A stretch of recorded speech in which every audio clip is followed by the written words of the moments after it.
I think it's pretty safe to say that by far, one of the most interesting aspects of Star Wars The Rise of Skywalker has all to do with Rey's identity, her lineage, and exactly where she comes from, and exactly how that's going to be explained and utilized in this movie by director J.J. Abrams. This is Mike Zero. Make sure to subscribe if you are new to the channel for future Star Wars content. Now, what's really exciting about Episode 9 is that we do know that this film is, of course, going to be, well, a revelation film with many different twists and turns and revelations that's really going to change our perception of the past 8 Star Wars movies that I will admit could either be a good or a bad thing depending on how it's going to be used in this film by JJ, George Lucas, and even Chris Terrio. Now, on top of all of this, these past couple of weeks or so, we've been learning a whole lot more about this film, and when it all comes down to one of the big set leaks that's related to the character of Rey, this is where things begin to get very intense for Episode 9. Now, specifically, it's described that one of the scenes that were filmed over in Cardington during November of 2018 involved the sequence where it's explained that Daisy Ridley was surrounded by a 360-degree green screen, where she was said to be wielding an ignited red lightsaber blade that is a double blade with a hood over her head. Now, it's explained that Daisy had 2 cameras cycling around her, where they were getting complex shots of her character. It said that Daisy also participated wearing her light side-oriented clothing, where she was fighting her darker self, where it's explained that the 2 scenes were meshed together in post-production, where the costume design that Daisy used on set was dubbed as Rey_Palpatine Sith Rey /505.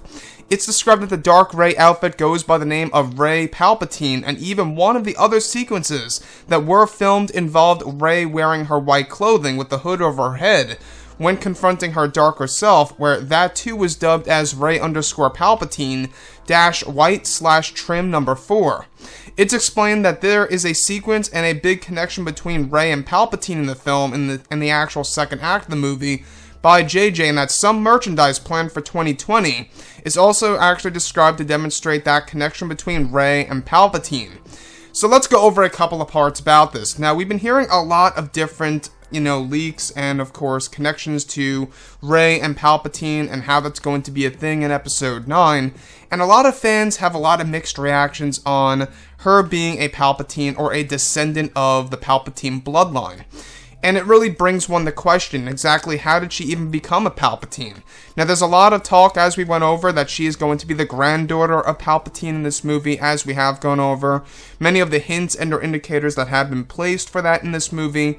And honestly, guys, I think it's the best way to justify how she is so powerful in The Force Awakens and The Last Jedi, and now in, of course, The Rise of Skywalker, to the point where you could at least say to yourselves, okay, maybe that makes a little bit more sense now, but I think still at the same exact time, there needs to be a little bit more explanation as to how she was able to discover the powers of Jedi mind trick, right?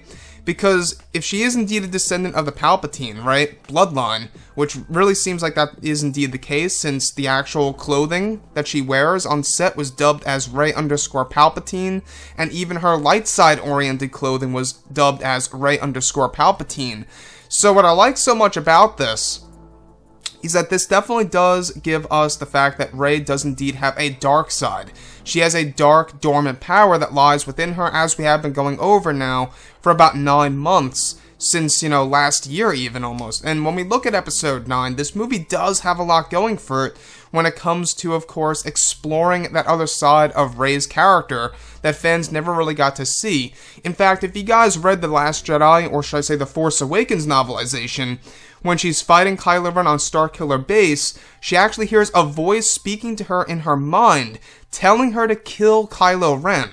Now, you can see how it's all starting to tie together now. That most likely was Palpatine himself reaching out to Rey during their battle on Starkiller. Now, what I like so much about this is that this is, of course, explaining exactly, where Rey comes from and why she's so powerful. But the biggest mystery of all is, of course, who are her parents? Now, we've been talking about her mother and her father for a very long time now. It's very possible that Palpatine was able to just create Rey through Rey's mother, and Rey's mother happened to be with somebody that ended up being Rey's father.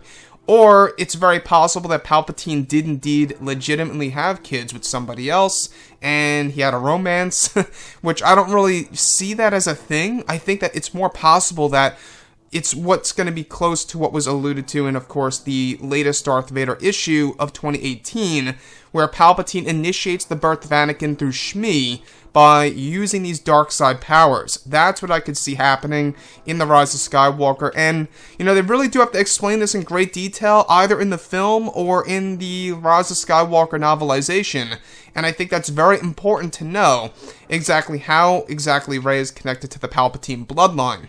So anyways, guys, drop a comment below. Let me know what you think about all this below in the comments. And if you guys did enjoy the content for today, do make sure to drop a thumbs up on this video to support the channel. I thank you all so very much for the kind support, and I'll catch you guys next time.